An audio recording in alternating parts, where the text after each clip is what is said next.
Hello everyone, welcome back to the CVU Show. My name's Alessandro.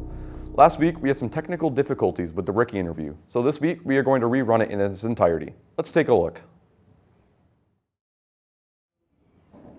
Thanks guys, I'm Alessandro and I'm here with... Ricky McCullum, CVU's Activities Director. So what does it mean to be an Activities Director? What it means is, for me, I build that student-athlete engagement, co-curricular engagement outside the classroom with clubs, athletics, just everything you're doing outside the classroom to try to build that sense of community and that just excitement around being at school. So what made you want to choose CVU to be your destination? First, I had a family here here in Vermont, and throughout the pandemic, I've been here for about 2.5 years, and every time I ran through the community, I would see the signs on CVU's, the lawns of the families in the community, and I just thought like the tradition just seemed strong. I had friends that worked here. A lot of friends. I'm in the National Guard. A lot of their students came to CVU, and I just heard so much about what they've been trying to do here. Former CVU Activities Director Dan Shepardson, I've had conversations with him. We have some mutual friends, and just hearing how things have been going. I've been to a couple games.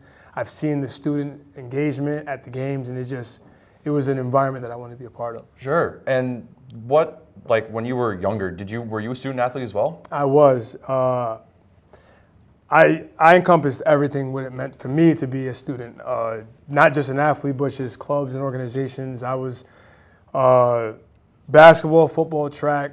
I did a little bit of baseball. I was in chorus. I was in the band. I played the saxophone. Sure. I was in a chess club. And I just wanted to be engaged with everything because, high school for me was a great experience across the board, and that's something that I would like to bring here for the students here at CVU. So what made you want to be an activities director as part of, or instead of like an activity or like a sports manager or something like that? So I think what you're saying is instead of just an athletic director, the traditional, Sure. Yeah. why activities that encompasses all of the co-curriculars? Right, yeah. Because I feel like it builds the student holistically, like completely, and I feel like I've always joked around with family and friends that I felt sports and athletics was a lifestyle. It was life. You could learn so many things from it. But also being a student athlete who also participate in co-curriculars like chorus, like band, like chess, I felt like it connected me with students that my peers that I would not necessarily have connected with. Sure. And there were so many things that I've learned from them that I wouldn't learn from teammates in sports. And I've always been someone that tried to bridge that gap, because I felt like we were all a part of the same experience. So for example, one of the kids that I played chess with, and he was in my chorus team, in chorus with me, I was like, why don't you sing this national anthem at the football games as opposed to us playing the record? So he thought that was a great idea. I went to my coach, and then we had him at one of our big games. He sang the national anthem. That's super cool. And it was awesome, and he typically hasn't gone to any football games. And now my relationship with him allowed that. Just like, hey, why don't we get band to play at the football game, and then, hey, the football team, why don't we come support the musicals and the things that the band's doing? So that's something that I've always tried to make sure that I could connect. And it seems like there's so many things that are happening here at CVU. Now I want to be able to get the left hand talking to the right hand. Alrighty, and then so as an activities director, what do you want to see change here at CVU? Things that I would like to see change for me personally is just the silos. Just everyone seems like they're doing their own thing, whether that's from staff or it's from the students. I want the co-curriculars to support each other, engage with each other, but also I want to make sure that faculty, staff, teachers, we're all on the same page supporting the students at the same time and in the same way. And maybe if there's some differences, having more communication just so we can all come to that common goal, and that's to enhance the students' overall experience. Alrighty, thank you so much, Ricky. Back to you guys at the desk. Thanks, Alessandro. Now back to our regularly scheduled and perfectly normal CVU show. My name is Nick. And I am the Invisible Man.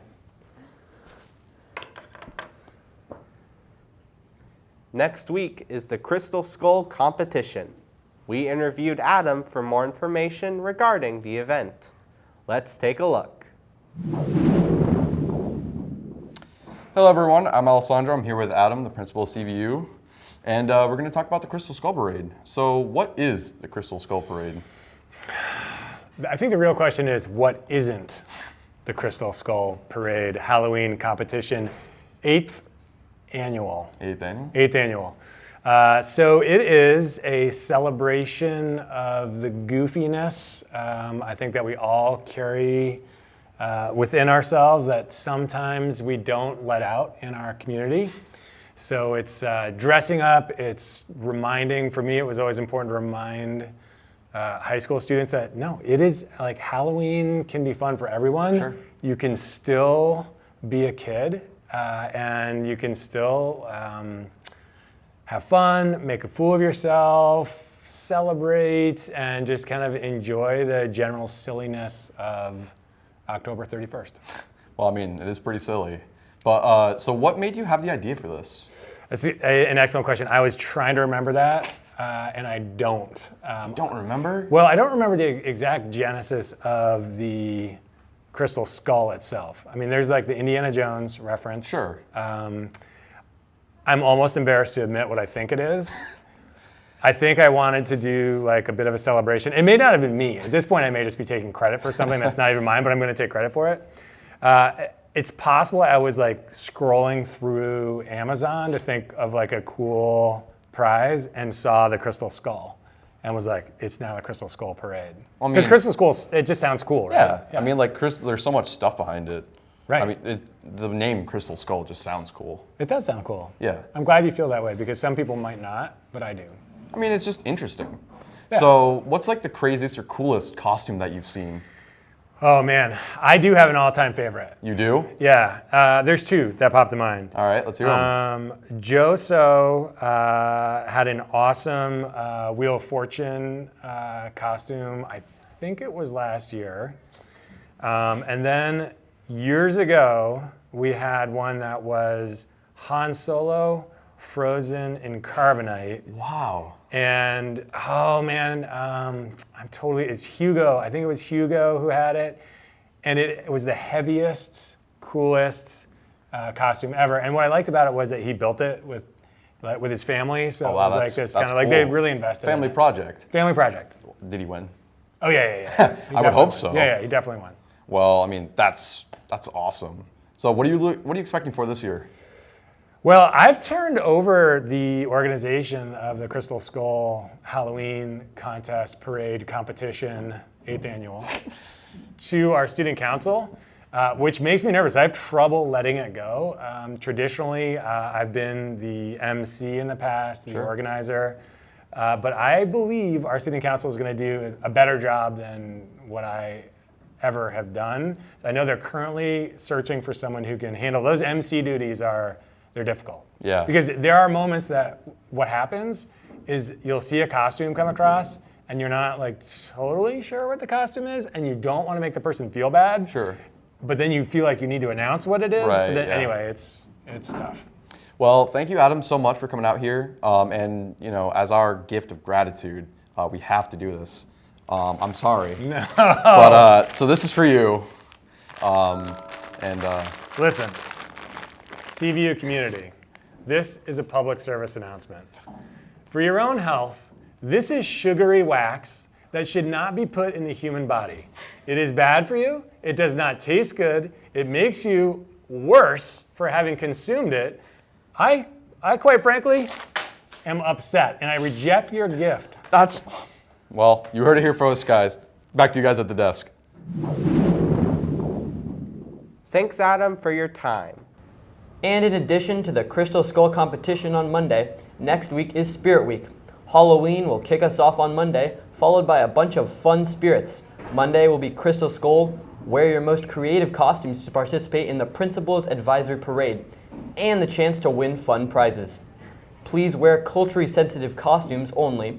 Wearing makeup to represent another race, using religious symbols, or mocking another gender are all samples of costumes that aren't cool. Tuesday, wear your class colors. 9th grade will be white, 10th grade will be green, 11th blue, and 12th black. Wednesday is Hats On Day. Wear your best hat in solidarity for our young kids battling cancer. Thursday will be Pajama Day, and Friday will be Red Out and Anything But a Backpack. Rock your best red in preparation for playoff weekend. This year's musical production is Amélie. Based on the French film of the same name, Amélie is a beautiful tale full of whimsy and acts of kindness with a dash of humor and the occasional gnome. Shows are in the CVU Theater on Friday, November 11th at 7 p.m., Saturday, November 12th at 2 p.m. and 7 p.m., and Sunday, November 13th at 2 p.m. Visit www.ticketsource.us/CVU Theater for more info and tickets. They're also available at the door. Times to support the arts, CVU. On Tuesday 11/1 and Wednesday 11/2, during C3, Student Council will be holding a club fair in the main gym. Each club will host a table with information on their club and how to join, and students will be invited to visit the event during C3 with their advisories. Let's turn to our CVU Sports Report with a special guest host.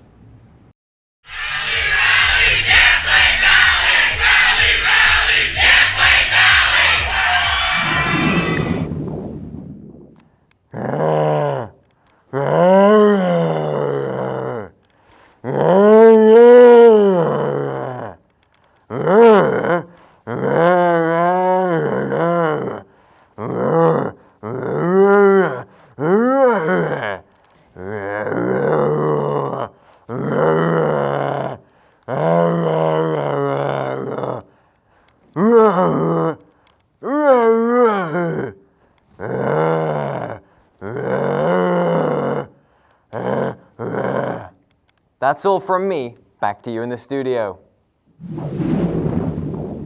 Thanks, Frankenstein. Calling all student skiers, students that received final grades of an A and above, high honors, for the 2021-2022 school year are eligible for a free Mad River Glen ski pass, and Sugarbush will be offering a ski pass for $199 plus tax. If you would like to confirm your eligibility, please come to Direction Center. That's our show for this week. We'll see you next time. Thanks for watching.